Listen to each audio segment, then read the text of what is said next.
Yeah, it's a good question, and I do talk about this when I'm in the house or when I'm with the customer, whether it's a commercial build or a residential build. Our processes are so different because of what we've gone through in the marketplace, and we've watched over and over the problems that happen between the customer and the contractor.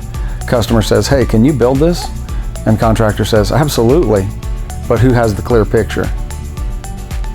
Neither one of them, right?